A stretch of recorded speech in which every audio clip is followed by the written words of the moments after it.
অন্যের স্ত্রীকে প্রলুব্ধ করে নিয়ে যাওয়া, ব্যভিচার ও মানহানির অভিযোগে ক্রিকেটার নাসির হুসাইন ও তার স্ত্রী তামিমা সুলতানা তাম্মির বিরুদ্ধে করা মামলা শুনতে বিচারক বিব্রত প্রকাশ করে অন্য আদালতে বদলির আদেশ দিয়েছেন। সোমবার ঢাকার অতিরিক্ত চিফ মেট্রোপলিটন ম্যাজিস্ট্রেট ওয়াহিদুজ্জামানের আদালতে তাদের আত্মপক্ষ শুনানির দিন ধার্য ছিল। এদিন আদালতে হাজির হন নাসির ও তার স্ত্রী তামিমা। এদিন বেলা 11:51 দিকে শুনানি শেষে এজলাস কক্ষ থেকে বের হন নাসির তামিমা। এরপরই তারা গণমাধ্যমের ক্যামেরার মুখে পড়েন। এ সময় তাদের মুখে কালো মাস্ক পরে ক্যামেরা থেকে মুখ লুকাতে দেখা যায়।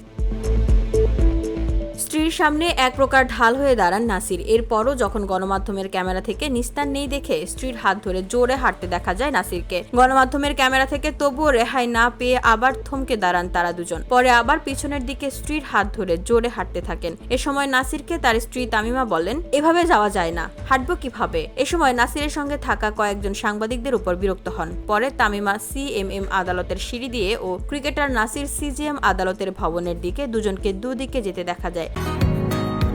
বসুন্ধরা, উত্তরা, বনশ্রী, কুড়িল ও বাড্ডা সহ রাজধানীর বিভিন্ন স্থানে অভিজাত ও অত্যাধুনিক মানের ফ্ল্যাট কেনার এক নির্ভরযোগ্য প্রতিষ্ঠান প্লেজেন্ট প্রপার্টিজ লিমিটেড। তাই আপনার স্বপ্নের আবাসনের জন্য আজই যোগাযোগ করুন।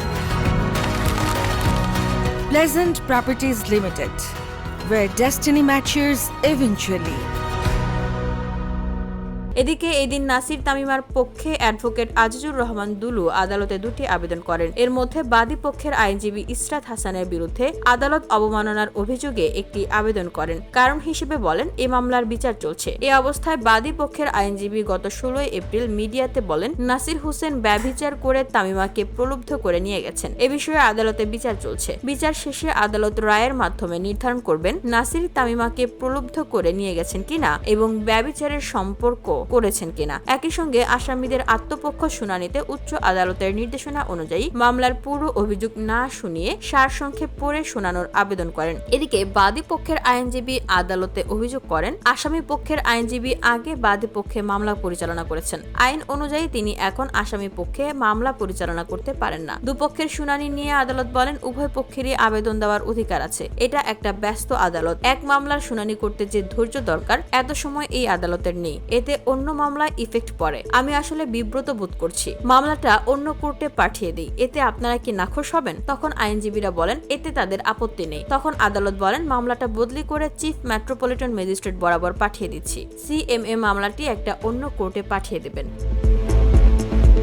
উল্লেখ্য, 2021 সালের 24 ফেব্রুয়ারি ঢাকার মেট্রোপলিটন ম্যাজিস্ট্রেট আদালতে তাম্মির সাবেক স্বামী রাকিব হাসান বাদী হয়ে এই মামলাটি দায়ের করেন। মামলার অভিযোগ থেকে জানা যায়, 2011 সালের 26 ফেব্রুয়ারি তাম্মি ও রাকিবের বিয়ে হয়। তাদের 8 বছরের একটি মেয়েও আছে। তাম্মি পেশায় একজন কেবিন ক্রু। 2021 সালের 14 ফেব্রুয়ারি তাম্মি ও ক্রিকেটার নাসির হোসেনের বিয়ের ছবি সামাজিক যোগাযোগ মাধ্যমে ছড়িয়ে পড়লে তা রাকিবের নজরে আসে। পরে পত্রপত্রিকায় তিনি ঘটনার বিষয়ে সম্পূর্ণ জানেন। অভিযোগে আরও বলা হয়, রাকিবের সঙ্গে বৈবাহিক সম্পর্ক চলমান অবস্থাতেই তাম্মি নাসিরকে বিয়ে করেছেন, যা ধর্মীয় এবং রাষ্ট্রীয় আইন অনুযায়ী সম্পূর্ণ অবৈধ। তাম্মিকে প্রলুব্ধ করে নিজের কাছে নিয়ে গেছেন নাসির। তাম্মি ও নাসিরের এমন অনৈতিক ও অবৈধ সম্পর্কের কারণে রাকিব ও তার 8 বছর বয়সী কন্যা মারাত্মকভাবে মানসিক বিপর্যস্ত হয়েছেন। আসামিদের এমন কার্যকলাপে রাকিবের চরমভাবে মানহানি হয়েছে, যা তার জন্য অপূরণীয় ক্ষতি।